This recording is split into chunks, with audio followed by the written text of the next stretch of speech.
जब हम अनन्य भक्ति की बात करते हैं तो सावई पुनसाम परो धर्मो, ये परम धर्म की बात है, केवल धर्म की बात नहीं। जब हम परम धर्म में कदम रखेंगे तो सर्वधर्मान परित्यज्य माम एकम शरणम व्रज।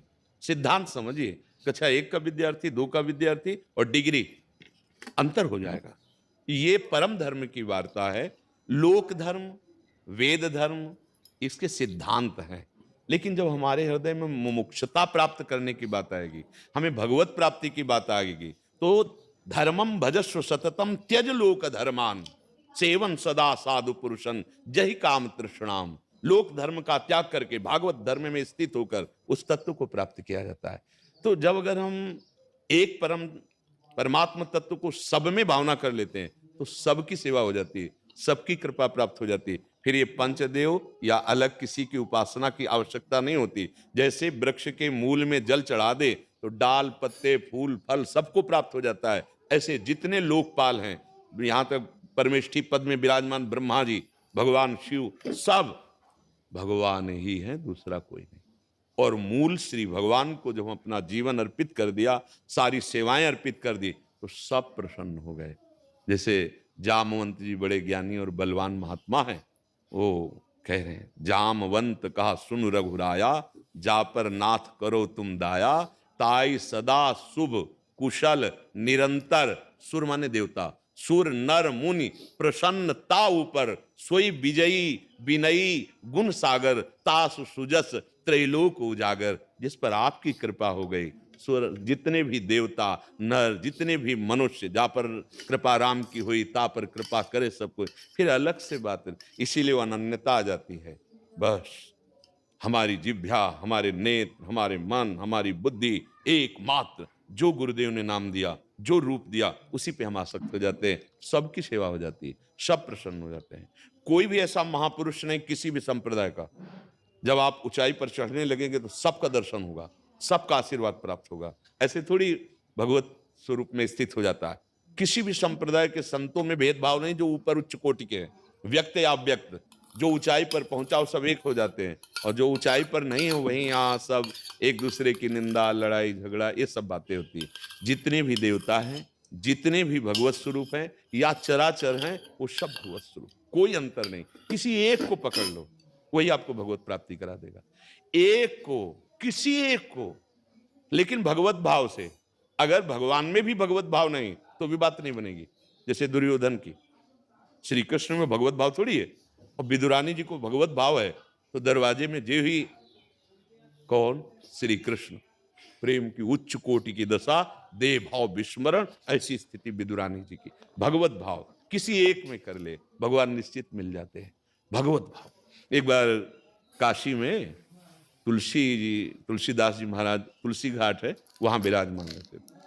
तो कभी काशी में शौच नहीं हुए, नाव थी, नाव से बाहर जाते उस पार शौच होते, तो एक पेड़ था जो ऐसे बचता तो ऐसे स्वाभाविक डाल देते। तो एक प्रेत प्रकट हुआ और कहा, मैं प्रसन्न हुआ, मैंने कब आराधना आपकी की? बोले, मैं पवित्र जल नहीं पी सकता, मैं अपवित्र पीता हूँ, प्रेत हूँ, और आप शौच के बाद बचा हुआ जल ऐसे डाल देते, मैं तृप्त हो गया। बोलो आप क्या चाहते हो? बोले, मुझे कोई चाह नहीं, मुझे सिया राम जी के दर्शन चाहिए।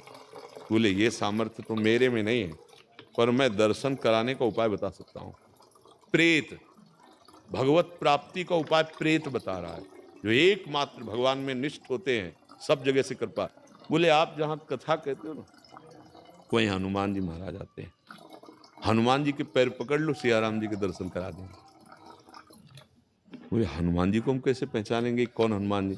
बोले, सबसे पहले कथा में आते हैं, प्रणाम करके शांत बैठ जाते मलिन वेश में, और जब कथा खत्म हो जाती तो वहां की रज ऐसे लगा करके फिर जाते हैं। आप इससे पकड़ पाओगे। तो देखा कि एक बहुत ही वयोवृद्ध और मलिन वेश धारण के कथा में सबसे पहले आ गए, और जब सब चले गए तो वहां की भक्त हैं, ऐसी चरण रज माथे पिला चले। तुलसीदास जी पीछे भागे, प्रभु प्रभु अब तो रुक जाइए, प्रभु अब रुक जाइए।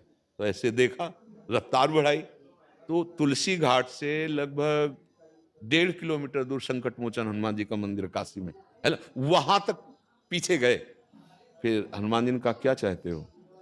तो रो पड़े। उन्होंने कहा, जिनके लिए जीवन अर्पित, उनका साक्षात्कार करना चाहता हूं। तो हनुमान जी अपने स्वरूप में आए और कहा यहां नहीं, चलो चित्रकूट चलो और वहां प्रभु के हम आपको दर्शन कराते हैं। क्योंकि लीला का विस्तार, भगवत धाम जहां जो रूप प्रकाशित किया है उसकी महिमा, नहीं तो काशी में भी दर्शन हो सकते, क्योंकि कहो सो कहा जहां प्रभु नाई, लेकिन हनुमान जी उस लीला धाम की महिमा को प्रकाशित करने के लिए चित्रकूट में ले गए, दर्शन कराया। कैसे हुए दर्शन, आप विचार करके देखिए। एक प्रेत ने भगवत साक्षात्कार की पूरी भूमिका बना दी। यदि हमारा अपने इष्ट पर प्रेम है तो सबकी कृपा हमको प्राप्त हो जाएगी। हमको ये डरना नहीं कि अगर हम एक निष्ठ हुए तो अमुक भगवान हमसे नाराज हो जाएंगे, अमुक भगवान नाराज हो जाएंगे। ऐसा नहीं है, सब में वही समाया हुआ है, किसी एक को पकड़ लो। देखो प्रारंभ में सबकी भक्ति ऐसी होती है कि वो 10 चालीसा पढ़ेगा, शिव चालीसा, हनुमान चालीसा, ये ऐसे, और सब भगवान के स्वरूप विराजमान किए। लेकिन ये साधारण भक्ति जब असाधारण रूप धारण करेगी तब फिर एक ही बात आ जाती है, जैसे मीरा जी की, मेरे तो गिरधर गोपाल दूसरों न, बिल्कुल अपनी अनन्य निष्ठा। क्या वो ये नहीं जानती मीरा जी कि दूसरे में सब में प्रभु विराजमान है, लेकिन प्रेम, प्रेम बहुत अनन्य हो जाता है उसमें, फिर ये बुद्धिमानी नहीं चलती उसमें, अपने प्रीतम के सिवा। मीरा जी को कहा जब गई राणा जी के यहाँ ब्याह होकर के, परिवार के जन उनका देवी पूजन के लिए, तो उनका बस मेरे देवी देवता पति भगवान जो कुछ है वो गिरधर लाल है, दूसरा कोई नहीं। मना तभी तो वो बैर विरोध वहीं से प्रारंभ हो गया कि तो कोई आज्ञा नहीं मानती, कोई कुल रीति नहीं मानती, केवल गिरधर। पर वो तो बहुत महापुरुष है ना, तो समस्त दुखों को झेला पर कभी अपने इष्ट से विमुख नहीं हुए। जहर पिलाया गया, रोज उनको प्रताड़ना दी जाती थी, क्या क्या कष्ट, पूरे चरित्र है। गिरधर का प्रेम प्रतिपल बढ़ता रहा, घटा नहीं। जैसे आप पूछ रहे थे कि वो दुख क्यों, प्रेम बढ़ता है। अगर हमको कोई भी प्यार करेगा, हमने मान लिया प्यार किया, तो हमारी चित्तवृत्ति वहां जाएगी, हमारी आसक्ति चली जाएगी। सबसे बड़ी बाधा हो गई, मेरे प्रभु से हमारा मन हटा दिया, इससे बड़ा विघ्न क्या हो सकता है। और अगर मुझे अपमान मिलेगा, मुझे दुख मिलेगा, और मुझे अनुभव होगा कि संसार में प्रभु के सिवा मेरा कोई नहीं है, बात बन गई, जीत गए। मेरे तो गिरधर गोपाल दूसरों न, ये निष्ठा आ जाए, सब प्रसन्न हो जाएंगे। जितने देवता हैं, जितनी देवियां हैं, जितने भगवत स्वरूप हैं, सब कृपा कर देंगे, सब आशीर्वाद दे देंगे। पर ये बात जल्दी समझ में नहीं आती। या रहस्य रघुनाथ कर बेग न जाने को, अगर जान गया तो आनंदित हो गया। एक पकड़ लो, क्योंकि मन बहुत ठोर लगता नहीं, प्रीति बहुत जगह नहीं होती। प्रेम गलियत साकरिता में दो न समाये, एक जगह। अभी वो जो भक्ति होती है वो साधारण है, असाधारण भक्ति में भगवान अधीन हो जाते हैं। अहम भक्त पराधीनो असुतंत्र ईदुज, भगवान जिसके अधीन हो जाए वो भक्ति जब रंग लाएगी तो आप एक हो जाएंगे। बस वही नाम, वही रूप, उन्हीं का चिंतन, उन्हीं का एक भरोसो, एक बल, एक आस विश्वास, एक राम घनश्याम हित चातक तुलसीदास। ऐसी हृदय में बात बैठ जाएगी, जैसे कोई तुम्हें कह दे इतने दिन से तुम इन देवता की या इन प्रभु की आराधना करो, कोई लाभ मिला? वो आपको प्रमाण देगा आपको लाभ नहीं मिला। आपका भी मन कह देगा लाभ नहीं मिला, आपका मन राजी हो जाएगा कि तो फिर आप बताइए मैं क्या करूं। नहीं, बने तो रघुबर ते बने, बिगड़े तो भरपूर। हमने जिसका वर्ण कर लिया, अब नहीं। अब चाहे बिगड़ जाए तो बहुत जय जय, और बन जाए तो जय जय। ये है उत्तम भक्ति का स्वरूप। हम सुख दुख के लिए थोड़ी प्रभु को अपना माना है, उनसे प्यार किया है, उनसे अपना वो परम सुख को प्राप्त हो जाएगा, वो परम लाभ को प्राप्त हो जाएगा। जैसे गोस्वामी तुलसीदास जी जब अनन्यता वर्णन कर रहे हैं तो अपनी स्थिति भी वर्णन कर रहे हैं। जाकी कृपा लवलेश ते मति मंद तुलसीदास हो, पायो परम विश्राम राम समान प्रभु नाहि को। विश्राम ही नहीं, परम विश्राम प्राप्त हो गया। पर वो एक, हम अनेक में फंसे हैं, एक में आना होगा। एक में आ गए तो अनेक में वही दिखाई देने लगेगा, शुद्ध भक्ति का स्वरूप। तर्क वितर्की की कोई गुंजाइश नहीं। और ये हम नहीं कहते कि यही करो, किसी एक में जहां हो वहां पकड़ लो, वही आपको उठा के पहुंचा देगा, वही पहुंचा देगा।